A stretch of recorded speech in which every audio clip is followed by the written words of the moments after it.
Over the past 50 years, the number of natural disasters in the world has increased fivefold, and you can bet that somewhere in the world yet another natural catastrophe is happening right now.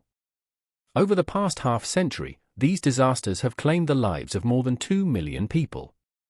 Ordinary and seemingly harmless droughts have caused the deaths of around 650,000 people, storms have killed more than 500,000, and floods and extreme temperatures have claimed nearly 115,000 lives. I'll tell you more. In this century, the world's largest ocean current, the Gulf Stream, along with the planet's core, could come to a screeching halt. These events don't seem to be mere coincidence. Earth has already been through 5 major mass extinctions, and there's reason to believe that today we humans stand on the brink of the next one. Who knows, perhaps it's already underway. The biggest extinctions in Earth's history are called mass extinctions, and while they didn't wipe out 100% of life on the planet, some species always survived, evolved, and then conquered the world. So, there's a certain point the human population may drop to after a mass extinction without going totally extinct. To find that magic number, we need to take a trip back in time. Around 74,000 years ago, on the territory of modern-day Indonesia, a supervolcano called Toba erupted. As a result, a volcanic winter sped up the onset of an ice age, causing the death of many animals and plants. But what's even scarier is that it affected humans too. During that period, the population of Homo sapiens may have dropped to as low as 3,000 individuals. This process is called a population bottleneck. After a sharp population decline, the narrowest part of the population graph is followed by either recovery or extinction. But since you're watching this video right now, you probably get that humanity didn't die out back then. So, if at least 3,000 people stay on the planet during the next extinction event, our species will survive. But what exactly is threatening us? The first thing that comes to mind after hearing mass extinction is the impact of a giant meteor, like Chicxulub, which wiped out the dinosaurs. It triggered the Cretaceous-Paleogene extinction 66 million years ago. At that time, about 75% of plant and animal species on Earth disappeared. The asteroid was colossal, almost 10 kilometers in diameter, which is 3 kilometers more than the highest summit on Earth, Mount Everest. Moreover, this meteor was hurling through space at about 20 kilometers per second. When Chicxulub collided with Earth, approximately 72 teratons of energy were released in TNT equivalent. This explosion was nearly 5 billion times more powerful than the bomb dropped on Hiroshima. But the devastation didn't stop with the asteroid impact itself. The dust and debris kicked up into the atmosphere literally blocked the sunlight from reaching Earth. As a result, photosynthesis in plants and algae stopped, and they began to die. Consequently, the majority of the planet's animals were left without food. During the Cretaceous-Paleogene extinction, all non-avian dinosaurs and most animals weighing over 25 kilograms ceased to exist. Along with them, ammonites, many other mollusks, plesiosaurs, mosasaurs, and all herbivorous or carnivorous mammals went extinct. However, small mammals that fed on insects or carrion managed to survive. But what about humans? Will we live to see another day if Chicxulub's twin pays a visit? Imagine looking out of your office window and seeing a massive stone larger than Everest, engulfed in flames and coming at you from the sky. What do I do? How do I save myself? These might be your last thoughts before vaporization. Due to the incredibly high temperatures, all living organisms within a radius of 1,000 kilometers will literally turn to ash even before the asteroid hits the surface. For instance, if another Chicxulub were heading straight for Manhattan, it would kill around 105 million people before the actual collision. If it were plummeting toward London, roughly 193 million people would be vaporized in an instant. But let's assume the asteroid struck the same location as it did 66 million years ago. In the first few seconds, nearly 83 million people would die from the heat radiation alone. Meanwhile, wildfires would start raging and forests thousands of kilometers around would be engulfed, eventually consuming all of North and South America. The crater's diameter at the impact site would reach 300 kilometers, nearly the size of 3 English channels. At the moment of impact, so much energy would be released that approximately 70,000 cubic meters of rock would simply vaporize. To put it into perspective, that's 17 times more than the volume of the Grand Canyon. Just 8 minutes later, all that rock would begin to condense again, transforming into scorching ash. Furthermore, the new Chicxulub would trigger an earthquake with a 10.1 magnitude on the Richter scale. Its tremors would likely be felt from Colombia to Kansas. On top of that, the impact would unleash a sudden wind gust traveling at thousands of kilometers per hour. It would flip cars and destroy buildings within a radius of 2,200 kilometers. Along with the devastating earthquake, this would take the lives of nearly 350 million people. But wait, there's more. If an earthquake is inevitable, so is a tsunami. In this case, the wave would reach a catastrophic height of 1,500 meters. The tsunami would hit the coastlines of Europe, North Africa, and Greenland, and even reach as far as New Zealand and Australia. It would be about 30,000 times more powerful than the deadly tsunami in the Indian Ocean, which back in 2004 claimed the lives of around 230,000 people. If the Chicxulub scenario played out today, the victims of this colossal wave would number at least 340 million. But the worst is yet to come. The massive amount of ash will rise into the skies after the impact and plunge the world into darkness for 3 years. You might think darkness can't kill you, but it'll destroy most of the plants on the planet, along with all domesticated animals. The endless night will gradually deplete all sources of food and lead to the death of 70% of all living creatures on Earth, including humans. The darkness will entail a sharp drop in temperature, which will also take many lives. Due to this drastic, catastrophic reduction in the human population and the chaos left by the new Chicxulub, medicine won't be able to effectively restrain the progress of diseases. People with chronic illnesses will be most at risk. According to statistics from the Centers for Disease Control and Prevention, that's over half the population of the United States. As a result, the impact of this gigantic asteroid will reduce the human population on Earth by more than 90%. And that's a fairly optimistic forecast. The good news is that humanity will indeed survive this mass extinction. The bad news is that such an apocalyptic scenario is entirely possible in 2029, as Apophis will pass dangerously close to our planet. Fortunately, scientists' suspicions. It has not been confirmed that we might collide with a meteor, but if such a meteor were to hit Earth, the force of the impact would be about 500 megatons, which is 10 times worse than the testing of a super-powerful nuclear weapon. However, asteroids aren't the only threat of mass extinction from space. Let's travel back 445 million years. Earth looked quite different then. The supercontinent Gondwana was a vast desert at a time when the first land plants were just emerging. Life in the oceans was evolving rapidly. It was during the Ordovician period that the so-called Great Ordovician biodiversification event took place, when the number and diversity of marine species increased manyfold. And who knows, perhaps life would have continued to thrive underwater to this day if it weren't for, well, in truth, scientists are still uncertain about what caused the Ordovician Silurian extinction, one of the most massive extinctions in history. During that time, 85% of marine species vanished from the face of the planet, nearly half of all animal families. The loss in diversity was immense. Scientists have several hypotheses about what could have caused this disaster. One of them is a supernova explosion. But how could a star from the depths of space wipe out 5/6 of all life forms on Earth? And could a supernova cause the extinction of humanity? In 2016, a researcher from the University of Kansas, Adrian Mellett, published an article in the science journal *Nature* that provides evidence of the direct influence of supernovas on Earth's organisms. Mellett examined samples of ocean floor collected from different parts of the world, and in each of them, he found an isotope of iron called iron-60.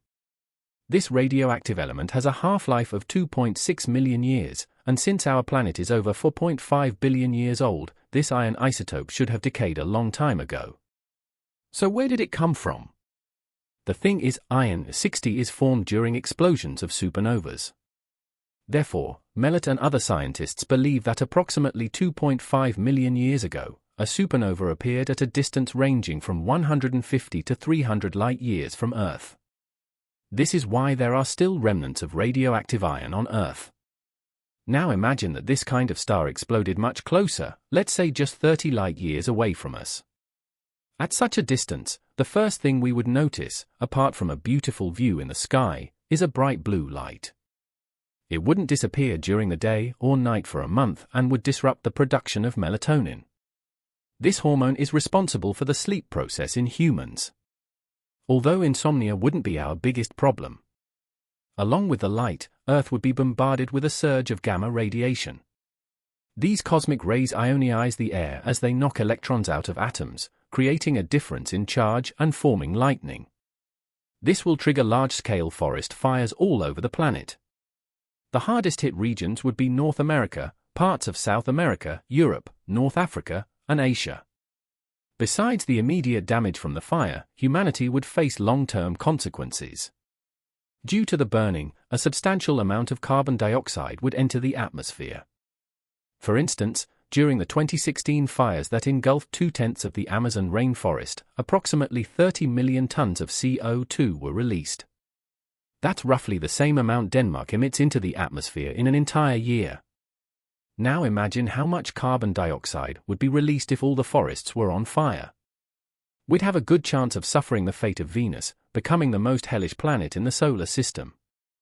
Before that, humanity will have to survive the gamma radiation, which would cause catastrophic lightning strikes worldwide. Following the supernova flash, a stream of muons, unstable elementary particles, would reach Earth. Their impact on the human body can be compared to several consecutive computer tomographies. In addition, X-ray radiation that hits Earth after the gamma-ray burst may destroy the ozone layer, leaving humanity without protection from ultraviolet light. This wouldn't result in just some regular old sunburns. DNA mutations and cancer would claim millions of lives. Our future would resemble the fate of marine life during the Ordovician period. Still, humankind would probably survive this event, although our population may decrease by about 90%. Scientists continue to debate how close a supernova needs to be to Earth to cause a mass extinction. Some say 30 light-years, others say 300. Currently, the nearest star that could turn into a supernova is not Betelgeuse, but Ik Pegasi b, located just 154 light-years from our solar system. This event might occur in roughly 2 billion years, which is relatively soon on the cosmic time scale. Yet before we face threats from space, the people of Earth could be destroyed by Earth itself. Around 200 million years ago, our planet suffered the largest biodiversity loss of the Mesozoic era, the Triassic-Jurassic extinction event. At that time, almost all reptiles disappeared except for the ancestors of dinosaurs, as well as amphibians and the entire class of conodonts, creatures similar to eels. Overall, about 75% of animal species died out. The cause of this catastrophe wasn't a meteorite or a supernova explosion, but more precisely, volcanic eruptions that altered its composition. During the Triassic period, in the heart of Pangaea, there existed the so-called Central Atlantic Magmatic Province, an area spanning 11 million square kilometers through which anywhere from 2 to 6 million cubic kilometers of magma could have flowed. Scientists believe that a significant amount of carbon dioxide, sulfur dioxide, and toxic mercury were released into the air due to volcanic processes in this area.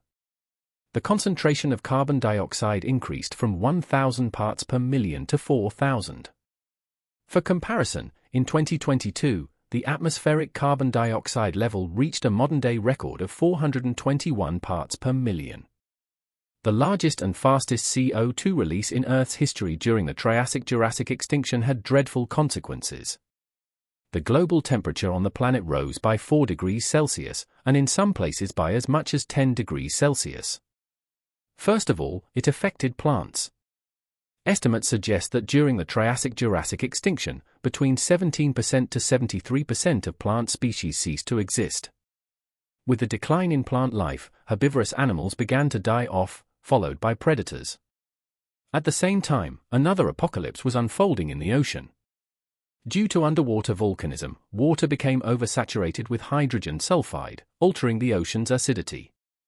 Along with rising temperatures, this led to the destruction of coral reefs. Oxygen depletion affected all other underwater species as well. But would such an extinction scenario be equally devastating for humans?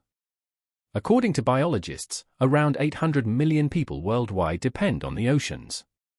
If most aquatic animals go extinct, these people will simply starve to death. The heat won't be any kinder. The temperature spike in equatorial countries will kill at least 20 million people. But that's just the beginning. Today, someone dies of hunger every 4 seconds, approximately 9 million deaths every year. Imagine how that number would skyrocket when 3/4 of the harvest is lost due to carbon dioxide emissions. Furthermore, the toxic mix of gases and mercury vapors emitted into the atmosphere during the eruption would harm the residents of the former Central Atlantic Magmatic Province. Its remnants are now scattered across various continents, including central Brazil, South America, parts of North and Central America, several European states, and some countries in West Africa. Fortunately, a global volcanic disaster isn't an immediate threat to humanity. But don't. The celebration shouldn't begin just yet, as it's not the only source of CO2 that could doom us. Geophysicist Daniel Rotman believes that by the year 2100, the amount of carbon dioxide in the oceans will increase by at least 300 gigatons, reaching a catastrophic threshold. Rotman's research indicates that this amount would be enough to trigger a new mass extinction event, although it would unfold over about 10,000 years. However, there is something that could wipe out humanity much faster, and it seems this extinction process was set in motion back in 2006. The largest mass extinction of all time, known as the Permian-Triassic extinction, occurred approximately 250 million years ago, during which 96% of animal species disappeared. Ocean inhabitants, vertebrates, and even insects were hit the hardest. During this period, the largest insects ever to exist vanished, along with trilobites and sea scorpions. Experts have several theories about what could have caused such a wide range of living organisms to die out, with the Clathric gun hypothesis being the most terrifying. At the bottom of the oceans and seas, there may exist methane hydrates, watery ice containing a large amount of methane. Like oxygen, this gas can dissolve in water, and the methane remains in a solid or liquid state under the right balance of pressure and temperature. As you might expect, this balance can be easily disturbed. Chemical engineer Gregory Riskin calculated that, at the end of the Permian period, the oceans could have contained around 10,000 gigatons of methane. To trigger a catastrophe, all it would take is a single push. At the beginning of the Permian extinction, there were enough of these pushes, such as the activation of the Siberian Traps, a vast region of magmatic rocks covering an area of 7 million square kilometers. Tremendous volumes of lava erupted from cracks in the Earth's surface, raising ocean temperatures and melting methane hydrates, which released dissolved gas into the water. This change in water pressure could have triggered even more methane release, creating an unstoppable chain reaction. Riskin claims that methane, mixed with air, could create an explosive mixture, and these deadly clouds would have been blown deep into the continent by the wind. A single lightning strike could have been enough to detonate this unique aerial bomb. The scientist believes that these explosions were not only dangerous on their own but also sparked widespread forest fires. Meanwhile, paleontologist Gregory Retalak offers a different perspective on the Permian-Triassic extinction. He doubts it was as spectacular as some suggest, arguing that most creatures may have died from altitude sickness. After methane was released into the atmosphere, the air thinned out, similar to what one would experience at an altitude of 4 kilometers. Animals didn't die from suffocation, but the low oxygen levels could have caused lung and brain swelling. According to Retalak, the survivors of this brutal extinction event were those with thicker ribs and barrel-shaped chests, which allowed them to breathe more efficiently and adapt to the new atmospheric conditions. For humans, such a change in oxygen concentration could also be fatal. However, it seems we don't have much choice. We need to prepare for a potential methane apocalypse. As you might know, methane is a natural gas produced by both human activities and natural sources, such as tropical swamps. Its quantity can increase, but only up to a certain point, where gas absorption and release balance each other out. However, researcher Ewan Nisbet noticed that in 2006, methane concentration suddenly began to grow. By 2020, the rate of methane emissions into the atmosphere had accelerated, breaking a terrifying record. The worst part is that scientists still aren't sure why this is happening. One theory is the expansion of swamp areas, though it's hard to imagine that swamps could have expanded so rapidly. Methane hydrate deposits exist throughout the oceans, and it's possible that an earthquake or an abnormally warm current could disturb them, triggering a chain reaction at any moment. If all this methane were to suddenly escape, the first to suffer would be coastal residents. Around 2.5 billion people living near the disaster zones would die immediately.